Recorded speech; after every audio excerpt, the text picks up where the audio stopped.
Et c'est parti pour la visite de Moscou à vélo, guidée par...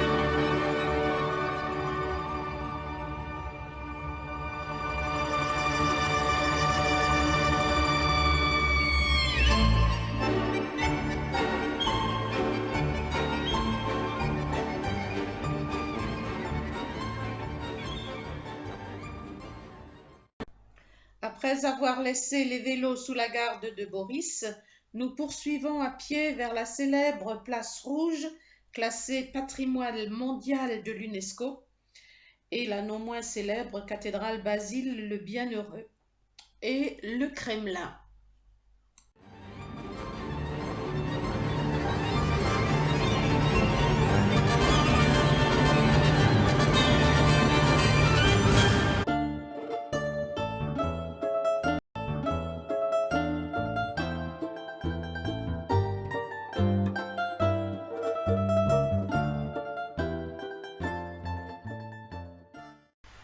Nous retrouvons nos vélos et la Moskova, qui traverse la ville et qui lui a donné son nom. Cette rivière, qui fait 502 km de long, est un sous-affluent de la Volga.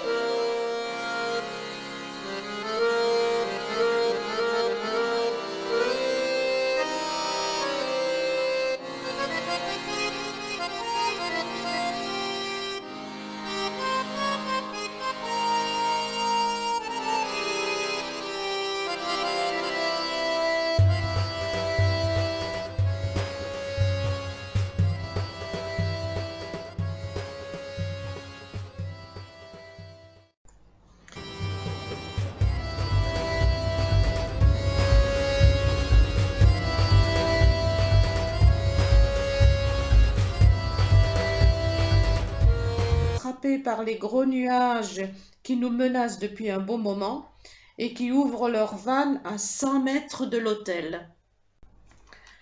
Ouglitch fait partie de l'Anneau d'Or, qui est constitué par d'anciennes cités princières situées autour de la capitale et qui possède de superbes ensembles architecturaux.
La Volga. Ce fleuve de 3690 km est navigable sur presque toute sa longueur. Elle prend sa source dans les collines de Valdai entre Moscou et Saint-Pétersbourg et se jette dans la mer Caspienne.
Vers 16 heures, pause café, thé, gâteau et tartines de foie de morue plus sardines.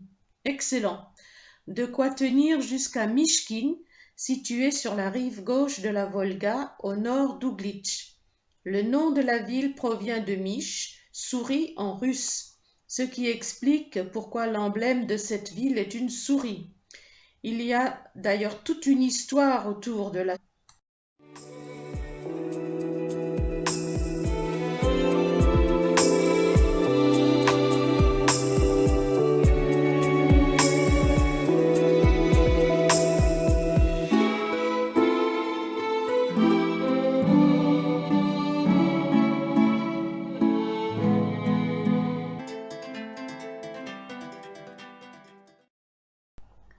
Après avoir admiré les bateaux de croisière qui sillonnent la Volga et fait un dernier petit tour devant les échoppes de souvenirs, nous traversons le fleuve pour nous rendre à Rybinsk, où nous visiterons le musée municipal de la préhistoire.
Et voilà, le long de la Volga, à Rybinsk.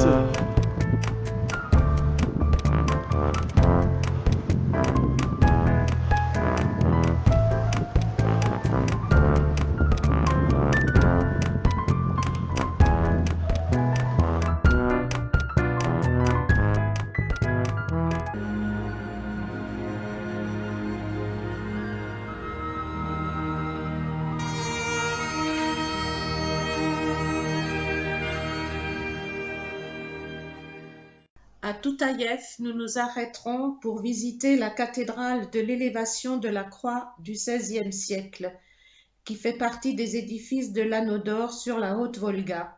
Nous y admirerons les fresques murales réalisées au début des années 1650 par des artistes tels que Gouri Nikitine. La cathédrale fut transformée en entrepôt de grains après la Révolution, ce qui a provoqué malheureusement beaucoup de dégâts.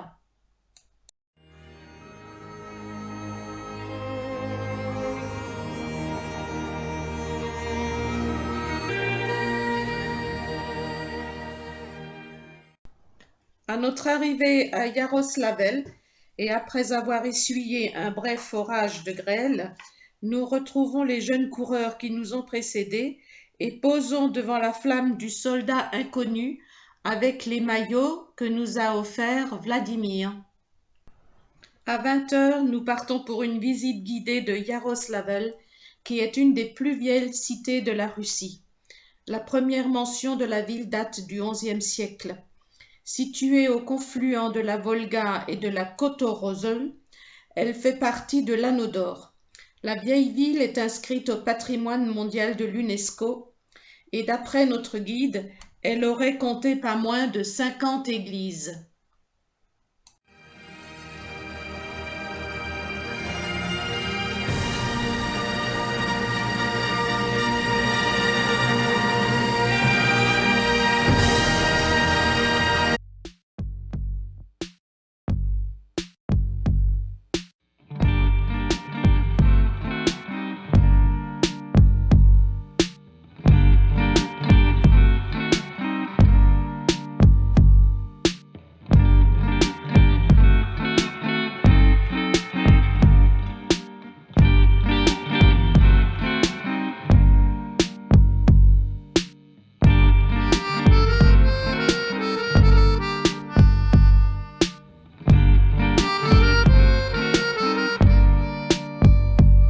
transfert en bus de 100 km environ, puis une nouvelle traversée de la Volga. Nous débarquons à Mychkine, chez les souris, d'où nous prenons le départ à vélo.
Bienvenue, d'autant que nous aurons droit à une dégustation.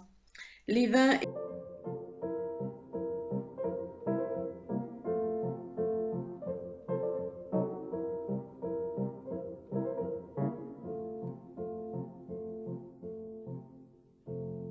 au monastère d'Iversky.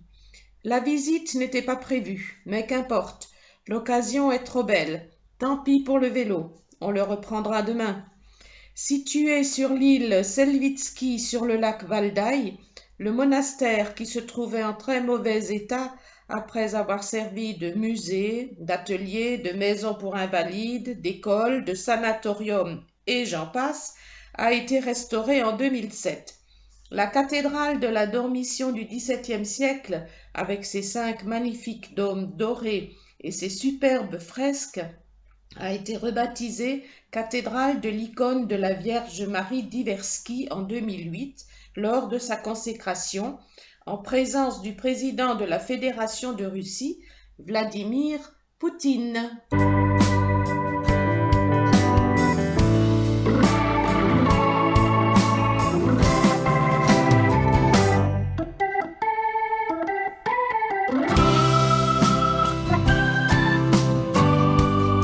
Après le pique-nique, direction Staraya Russa, située sur la rive droite de la rivière Polist, au sud du lac Ilmen.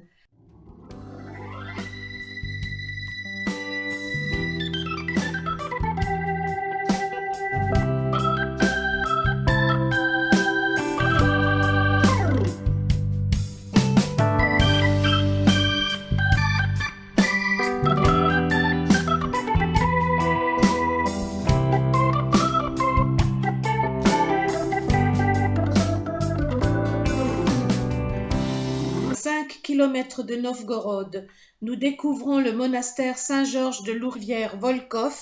Nous arrivons à Novgorod, au pied des impressionnants remparts du Kremlin. Novgorod est connue comme étant la plus ancienne cité russe. Il y a foule aujourd'hui, car nous apprenons que c'est la fête de l'indépendance et les Russes font le pont et profitent entre autres de la plage aménagée en bord de la rivière et de la fête qui bat son plein de l'autre côté de la rive. Mais nous ne nous attarderons pas, car nous sommes attendus pour la visite de la ville.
Après le repas, nous nous dirigeons vers le golfe de Finlande en longeant la Neva qui se jette dans la mer Baltique à Saint-Pétersbourg. Elle ne fait que 74 kilomètres de long. En revanche, elle est très large et très profonde. Avant de retourner en ville, nous traversons le pont qui nous permet de passer à côté du nouveau stade de Saint-Pétersbourg, situé sur l'île Krestovski dont il porte le nom. Il a été terminé en 2016